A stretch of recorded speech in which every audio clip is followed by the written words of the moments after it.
Hi class, we are on the next video, chapter 2.3.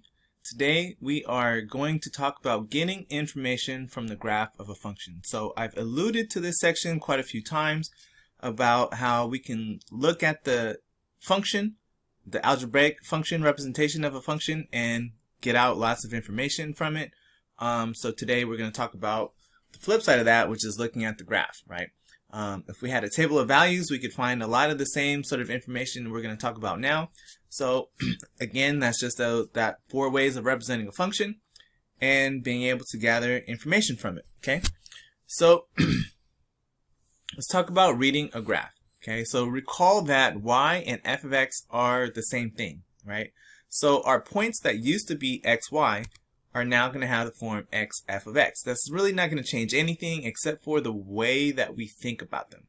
A point of 1, 1 is still the point 1, 1. Okay, it's just saying that when I plug in 1 into my function, I get out 1 rather than, hey, here's an equation and x is 1 and y and 1 work for that equation. It's really the same thing, different, just a different perspective. Okay, so let's say that this is my function f of x.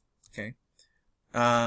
If I am interested in a value a, okay, I move over a distance of a and I go up until I reach my function, and then that is the point a, f of a on my function, right? So again, this point right here, it's a and an output of f of a instead of an x and a y, okay? So if I go over a distance of a, then I go up a distance of f of a because I'm plugging a into my function, and that is my output, right? So we've talked about domain and range, so now let's look at how that applies to us for our graphs, right? So again, remember what I said, and anything we can look at, we can figure out by looking at our function algebraically, we can figure out by looking at it graphically, right? So we've talked about the things we're allowed to plug into our functions, so let's look at a graph and talk about the things that are allowed to be plugged into our functions, right? So the domain of a graph can be found by drawing a straight vertical line. Okay, so wherever your function exists on your graph, draw a vertical line to the x-axis. So if your function is above the x-axis, you got to draw a line down. If your function is below the x-axis, you have to draw a line up. But basically, you're drawing a line from your function to your x-axis. All of the x values that end up being covered are your domain. Okay, so all of the values that are under or above your function is the domain. So you're looking at how your x-axis stands in relation to your function. So let's say that this is my function. As you can see, this part of my function is above the x-axis, so I would draw lines down. Okay, so as you can see, from -4 up to here, right, x-wise, I have values being shaded in. Okay, since this part is below my function, I would shade up. Okay, this is above, so I draw lines down. Here I draw lines up. Okay, so all of the x values on the x-axis that are shaded either above or below it are from -4 to 2. Okay, -4 is included because the circle here is a closed dot. Here it's an open dot, so it's not included. So this would be my domain for this function. My function exists from -4 inclusive up to 2, with 2 being non-inclusive. So that would be the domain of my function. So again, let's look at my original function without anything going on. Okay, my function exists from here to here. That's where it is above or below my x-axis. Okay, those are the values that are being covered. You can kind of think about it like, sometimes I tell my students it's like a YouTube video, right? When you press play on a YouTube video, this is your play line, right?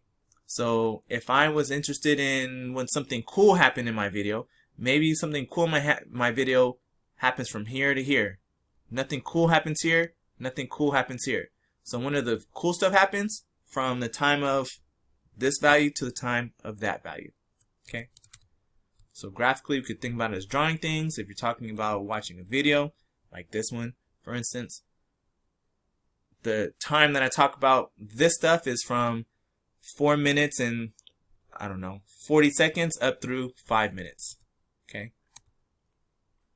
The range of a graph can be found the same way, but instead of drawing a line up and down, we go left and right. So we want to see the values that get mapped to our y-axis. Okay. So same function, but instead of looking where it is above or below my x-axis, I'm looking at how it relates to my y-axis. Okay. So it starts here. This is the largest value. This is my smallest value. Okay, and everywhere in between. So my range from smallest value first is from -3, it's not included though, up to +4 because that's the largest value that I have things being mapped onto my y-axis. The largest and smallest output values that I have, there's no gaps in between, right? So here my range for this function is from -3 to 4. -3 not included, 4 is included. Right. So if we take away all the shading and stuff, you can just look at your graph in order to figure it out. From here to here is my domain, right? So along the x, where does it start? Where does it stop? There's no gaps in the middle here. It's a continuous line in this case. And then range is the up and down. So from here to here, there's nothing in my function above 4. There's nothing in my function below 3. So that is my domain and my range, right? My range is here. Domain, there's nothing that exists on this side or this side, so domain is the left and right. Okay. So now let's talk about equality and inequality of functions. So when are my functions equal? When is one more than the other? When is one less than or equal to the other? Things of that nature. Okay. So when two functions are equal to each other, we're interested in the point of intersection of the two functions. Okay, so where the two functions overlap, we've said this before, that's where the equations are equal to each other. Okay, so for instance, let's say I have a function that I'll call f of x. Let's just draw a straight line through it. Okay, we'll call this g of x. So the points of intersection, right, the points where f of x and g of x are the same, right, they have the same input and the same output, those are when those two functions are equal to each other. So here is when they have the same input output, same input output, same input output, right? These are when the two functions are equal. So even when we're looking for inequalities, right, when is one function larger than the other or less than the other, we're still interested in the points of equality, right? So if you want to review way back in chapter 1 when we talked about solving inequalities, that's really what we needed, right? A lot of times we need to figure out those points where they're equal, and then we check the signs for when one is larger than the other, right? So in practice, what we did was set that equal to 0, and then look for positives and negatives, right? So if we're interested in intervals when one is larger than the other, again, we start with the points of intersection, and then we compare beyond that, right? So here we have f of x and g of x, my points of equality, okay? And then I can start to sort of draw a line up here to indicate those x values. So somewhere in between -3 and 2, somewhere in between -2 and 1 in this case, and somewhere in between 1 and 2. Okay, those are the points of equality. So if I want to know when my function g is larger than f, remember g is my straight line, I really just have to look at when is the line above the curve, right? F is the curve, g is the straight line. So here f is larger than g, here g is larger than the curve. Okay? So now you might say, well, Professor Williams, why are those open dots? You have circle dots, closed circle dots here. Because I'm looking for strictly larger than. I do not include the points of equality if I'm looking for strictly larger than, right? So if I go to the next interval, this is f, and this is g. The values of f are above those of g, so f is larger. That does not satisfy this inequality, okay? Here, f is larger in value than f of x from this point forward, okay? As far as we know, it does not come back around. The arrows indicate it keeps moving in this direction forever. So from here to here, or from here to here, right? So we would use a union in this case because there's two intervals that are separated by an interval where there is no point in x that satisfies this inequality, okay? So the points where f of x is less than g of x, or g of x being larger than f, is the values of x from negative 2.728 to negative 1.324, or from 1.385 up to infinity. Now maybe you're saying, Professor Williams, how do I know that these are the numbers? You don't, because you have no idea what these functions are. I graphed them, so I'm just putting the values for you to reference when you watch this video or use these set of lecture notes, okay? So in practice, you would have the equation of a function, or you would have the equation of a function. So you could graph it yourself, graph it by hand, figure it out algebraically, what have you, use Desmos, and be able to figure out these points of intersection, and then you could tell me what those intervals are, okay? Or it would be very clear what they are, because maybe they lie at something like -2, -3, okay? I wanted to give you guys a really nice example so you can see that this applies everywhere, not just to nice functions, right? So let's say then that we're looking at the opposite. Let's say we want to know when x is larger than or equal to g of x. Okay, so here I'm looking when f is larger. Okay, so kind of the opposite of what I did before. Here I can use closed dots, okay, because the equality is included in these intervals, okay. So here is from negative infinity up to the value negative 2.728, which is the x value here, and from this x value, which is negative 1.324, up to this x value, which is 1.385. Okay. So now let's talk about maxima and minima, right? A local maximum is an output value of a function, so it's an output value, okay? So not something you're plugging in, but something you get out, which we'll call f of a, such that there are no other input values near the input that we're looking at, okay, or what we say is in the neighborhood of, that has an output larger than our given value, okay? So you can think about it as the king of the hill, okay? There will be some sort of a little hill. The largest value of that hill is a local maximum, right?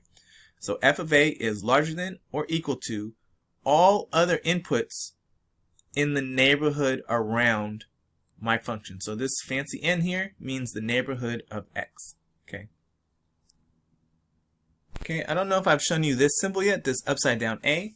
This upside down means for all or for every, okay? So every x inside of the neighborhood of x is less in value output-wise than f of a. That's what it means to be a maximum. You're larger in value than everything else around you because you're locally a maximum. So all the stuff around you has a smaller output than you, right? You're at x equals a. This is all the stuff that is near a. Okay. Here n of x is the neighborhood of x. Okay, so all the stuff that's near a, it's a collection of x values. For all means for all. It's an upside down A. I will use this notation a lot, right? There's not too many other symbols that I use that you haven't seen yet already in this class. The for all symbol I use a lot, and the 3 dots, that means therefore. This is when you come to a conclusion. I will use that a lot as well. And then the rest of my video series, I use those everywhere. Okay, so I'm trying to introduce you guys to some new notation so that you're familiar with stuff when it appears, right? This would be an example of our local maximum. Okay, so in the area, in the neighborhood of this guy, there's no other values larger than them. Now, if you move outside of the neighborhood, yeah, there are larger values. Okay, but close to them, close to him, her, it, what have you, right? There's nothing else that is larger. This is the top of the hill, right? So in the neighborhood of this input value, there are no other input values that give an output larger than its output. Local minimum is the same thing. For all values near the input value that gives us the minimum, there are no input values that are less than it. They're all larger, right? And that's for all x that is in the neighborhood. Okay, so this would be a local minimum. Again, there is values that are smaller than it, but not in its neighborhood. A global maximum is the largest value you have over the entire domain. So not just the graph that you can see, but the entire domain of the function. And your global minimum is the smallest value you have over the entire function as well. Okay, so here if I cut off some values, this is the largest value. There's no outputs larger than this value, so it's a global maximum. Okay, if I cut off my graph here, so you can see there's no functions below this value. So now it becomes a global minimum. This value on the top of this, in between 0 and 1, that is a maximum. It's a local maximum, but it's not global because there's an output value larger than it. But it is a local maximum. So this would be a local max, a global max, a global min, and it's also a local min because in its neighborhood there's nothing else that is smaller than it. Okay. So now let's talk about intervals of increase and decrease. So consider an interval in the domain of f of x, okay, which we call I. We generally use the value I to signify intervals. Okay, so this interval is from a to b. A and b, the endpoints, are not included in this interval. If for every two inputs that we have in this interval, x1 and x2, such that x1 is less than x2, right? So we can choose any two values in here. It doesn't matter. All values it works for. So as long as we pick 2, where x1 is less than x2, so if we pick any two random values in here, it doesn't matter, it works for all values. We let the smallest one be x1, and we let the larger one be x2. Okay. My function evaluated at the smaller value will have a smaller output than the output of the larger value. Okay. So what that means is for any two values in between this interval, okay, the smaller value has a smaller output than the larger value does. That means that my function is increasing over the interval. Now, if I can take away the equality part of this, then it's strictly increasing. Okay, so basically what this means is that my function is always going up as I go from left to right. This equality means I'm allowed to have portions of my function be constant. Okay, here it means it's always going up. There's never equality between a larger point inside of this interval and a smaller point in this interval. The function outputs are always going up if it's strictly increasing, right? So here, for instance, there's going to be some intervals where my function is increasing and some intervals where it is decreasing. Okay, increasing means as I move from left to right, the outputs of my function are moving in the upward direction. Okay, there's only one place that's doing that. So as I go from left to right, from here to here, my function is going downhill. As I go from here to here, my function is going uphill. This is where it's increasing. And as I continue to move forward, from here, the top of this hill, this local maximum, it's going downhill. So from the value of my local min to my local max is when I am increasing in value. In fact, I am strictly increasing because there are no points where it is flat, right? Where one value is equal to another value. It's always increasing in value, so it's strictly increasing. Okay, so from here to here, my function is increasing from negative 2.206 to the value of 0.428. Again, you would not know what these values are. You only know what they are because I know what this function is since I graphed it. But this is the value of this open interval, and this is the value of this open interval. Now you might be saying, well, how do I know if this has the equality or the inequality? Because you have an open circle here, but you have the dots on the local max and mins. It has nothing to do with that. At the top of the hill, I am no longer increasing anymore. I am no longer decreasing. So whenever I'm talking about an interval of increase or decrease, I will always have an open interval. Okay? Always. So for intervals of increase, intervals of decrease, once I reach that highest point or that lowest point, I am no longer increasing in value beyond that or decreasing in value beyond that, so I can't include it. Also, look here, by definition, it's an open interval.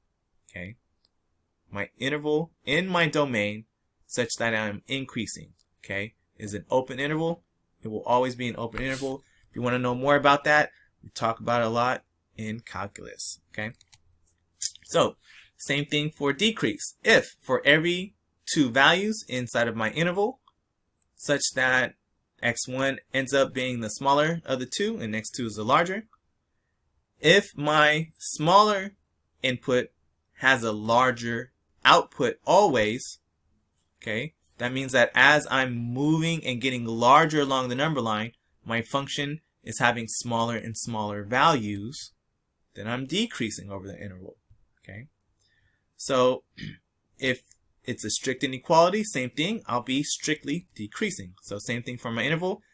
As I move this way, okay, the smaller value, which would be x1, has a higher output than a value that is larger in input, right? So -4 and -3, for instance, -4 has a larger output than -3. -3 has a negative output, right? So my value is decreasing as x is increasing. Okay, so from infinity up until this local min, my function is always decreasing, right? Here we already know it's going up, so the next interval of decrease is from this local max until infinity as well. Okay, so the x value that gives me that local max and forward, and here that value that gives me the local min and before it. So my function is decreasing over this interval, right? So this is a union as well because it's two separate intervals, all right? And that's our video, guys. So it's all been pretty short for chapter 2. I'll see you guys on the next one.